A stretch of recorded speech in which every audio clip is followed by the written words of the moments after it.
یہ وہ وقت تھا جب آسمان اور زمین کی فضا بدل رہی تھی۔ صدیوں پرانی پیش گوئیاں پوری ہونے کا وقت قریب آ چکا تھا اور تاریخ ایک نئے باب کے آغاز کے انتظار میں تھی۔ اللہ رب العزت نے اپنے حبیب صلی اللہ علیہ وسلم کے دنیا میں آنے سے پہلے ہی ایسی نشانیاں ظاہر فرمائی جو قیامت تک یاد رکھی جائیں گی۔ آج ہم قرآن کریم کی روشنی، صحیح احادیث اور مستند روایت کے سائے میں انہی لمحات کا ذکر سنیں گے، لمحہ با لمحہ، واقعہ با واقعہ، تاکہ دل اور دماغ میں وہ منظر اتر جائے جب دنیا محمد صلی اللہ علیہ وسلم کے استقبال کی تیاری کر رہی تھی۔ تو ناظرین، آپ کے خیال میں نبی کریم صلی اللہ علیہ وسلم کی آمد سے پہلے ظاہر ہونے والی سب سے پہلی نشانی کون سی تھی؟ اس کا جواب کامنٹس میں ضرور بتائیے اور ویڈیو کو آخر تک دیکھیے تاکہ آپ کو پوری کہانی کا پتہ چل سکے۔ محترم ناظرین، السلام علیکم ورحمۃ اللہ وبرکاتہ۔ نبی پاک صلی اللہ علیہ وسلم کی ولادت سے پہلے کا زمانہ، جب رسول اللہ صلی اللہ علیہ وسلم ابھی اپنی والدہ حضرت امینہ بنت وہب رضی اللہ عنہا کے رحم مبارک میں تھے، اس وقت عرب کا معاشرہ شدید جہالت میں ڈوبا ہوا تھا۔ قرآن میں اس حالت کو یوں بیان کیا گیا، یعنی اور ہم نے آپ کو اس وقت پایا جب لوگ راہ سے بھٹکے ہوئے تھے تو ہم نے راہ دکھائی۔ یہاں مراد یہ ہے کہ معاشرہ ہدایت سے محروم تھا اور اللہ نے آپ کو صلی اللہ علیہ وسلم کو اس معاشرے میں ہدایت کا مینار بنا کر بھیجا۔ عرب میں شرک عام تھا، ہر قبیلہ اپنے الگ الگ بت رکھتا، حتیٰ کہ بیت اللہ کے اندر بھی 360 بت رکھے گئے تھے۔ سود خوری عام تھی، کمزور اور غریب پر ظلم ہوتا تھا، عورتوں کے حقوق بالکل نہیں تھے، بیٹیوں کو زندہ دفن کیا جاتا تھا۔ رسول اللہ صلی اللہ علیہ وسلم کے پیدائش سے چند مہینے پہلے ایک عظیم واقعہ پیش آیا جو سورہ الفل میں ذکر ہوا۔ یمن کا حاکم ابراہا بیت اللہ کو گرانے کے لیے ہاتھیوں کی فوج لے کر آیا۔ اللہ تعالیٰ نے پرندوں ابابیل کے ذریعے ان پر کنکڑیاں برسائیں اور انہیں ہلاک کر دیا۔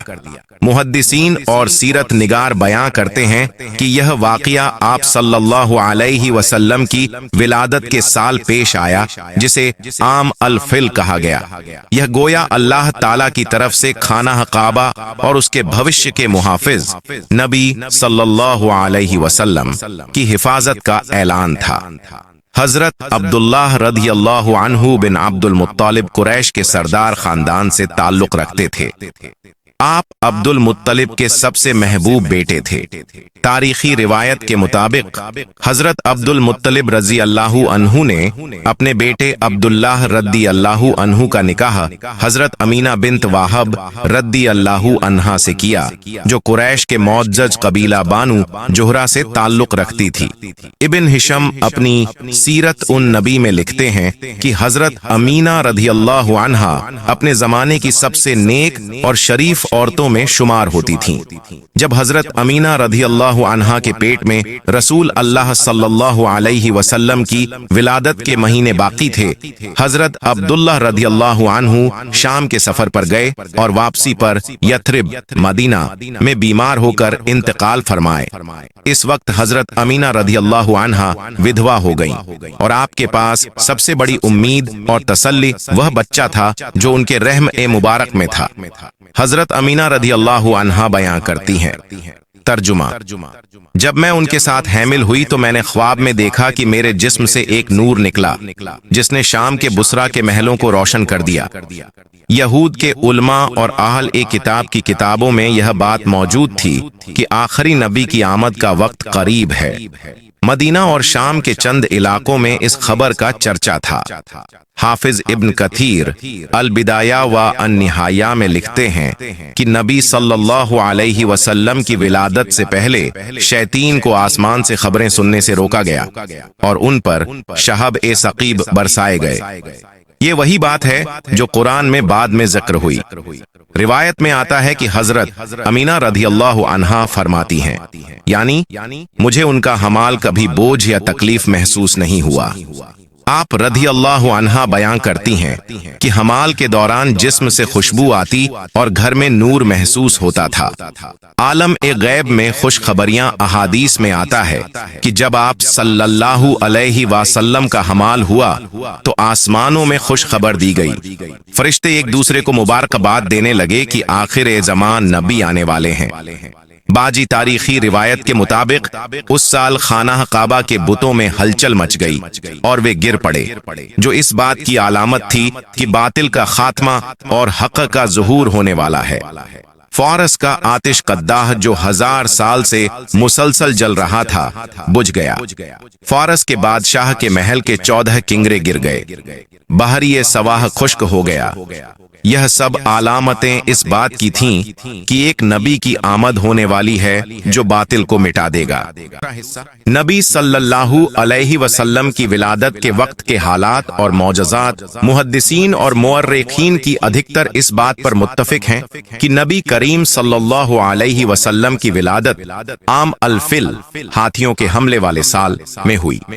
امام ابن کثیر رضی اللہ عنہ لکھتے ہیں، اکثر علماء کہتے ہیں کہ آپ صلی اللہ علیہ وسلم کی ولادت 12 ربیع الاول کو ہوئی۔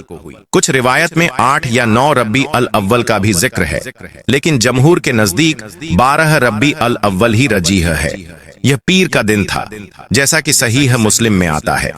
ترجمہ: آپ صلی اللہ علیہ وسلم سے پیر کے روزے کے بارے میں پوچھا گیا تو فرمایا، یہ وہ دن ہے جس میں میری پیدائش ہوئی اور اسی دن مجھ پر وحی نازل ہوئی۔ حضرات امینہ رضی اللہ عنہا فرماتی ہیں۔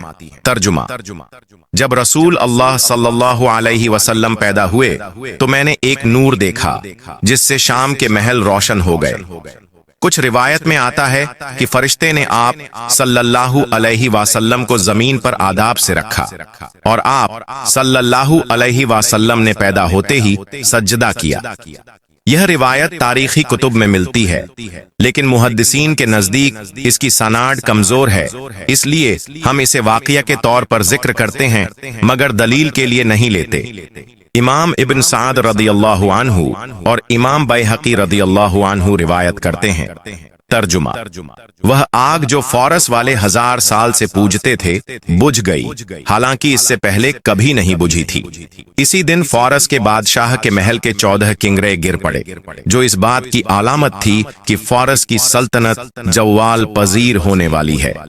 ایران میں موجود ایک مشہور جھیل اچانک خشک ہو گئی جو آل فارس کے نزدیک مقدس سمجھی جاتی تھی۔ ابن اسحاق اور ابن ہشام کے مطابق خانہ کعبہ کے اندر اور ارد گرد رکھے ہوئے بت گر پڑے اور کچھ ٹوٹ گئے۔ یہ گویا اعلان تھا کہ اب باطل کا ختم ہونے والا ہے۔ مکہ کے لوگ اس رات آسمان میں غیر معمولی روشنی دیکھ رہے تھے، جس کا ذکر بعد میں بعض بزرگوں نے کیا۔ محدثین کہتے ہیں کہ نبی صلی اللہ علیہ وسلم کی پیدائش کے وقت سے شیاطین کو آسمان کی خبریں سننے سے روکا گیا اور ان پر شہاب ثقیب پھینکے جانے لگے۔ سیرت ابن ہشام میں مذکور ہے کہ مدینہ میں ایک یہودی عالم نے اس رات آسمان پر غیر معمولی روشنی دیکھی اور کہا، آج احمد کی پیدائش ہوئی ہے۔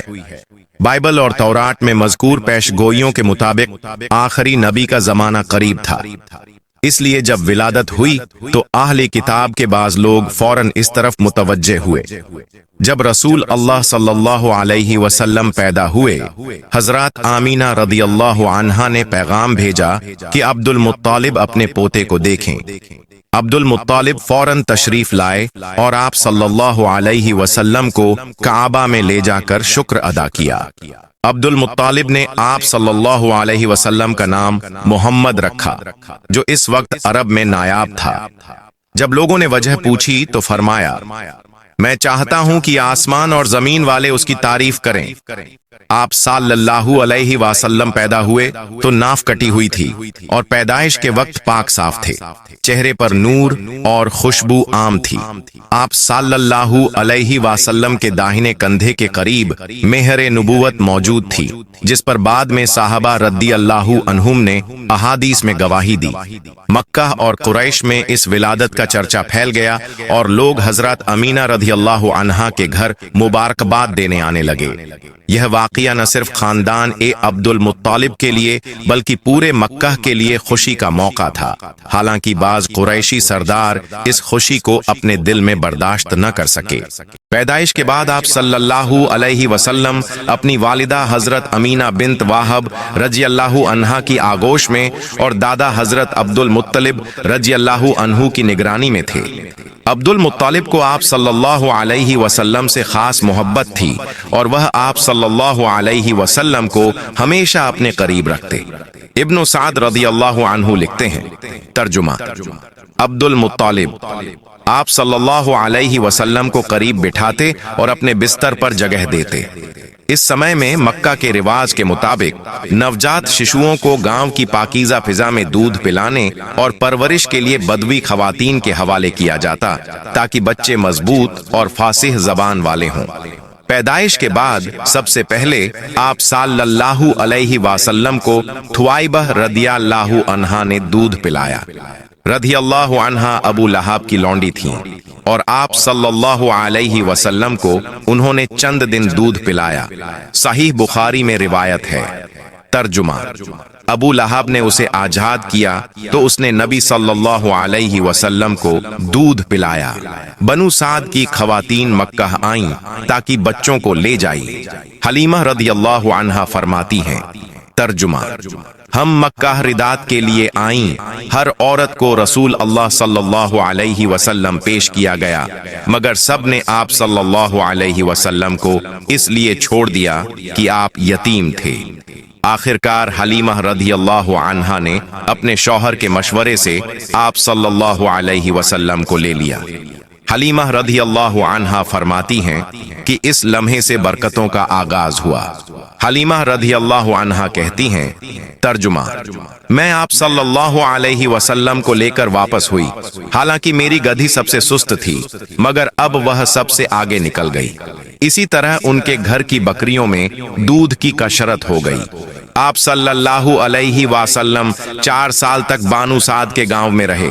وہاں کی پاکیزہ فضا اور فصیح زبان نے آپ صلی اللہ علیہ وسلم کو عربی فصاحت میں سب سے آگے کر دیا۔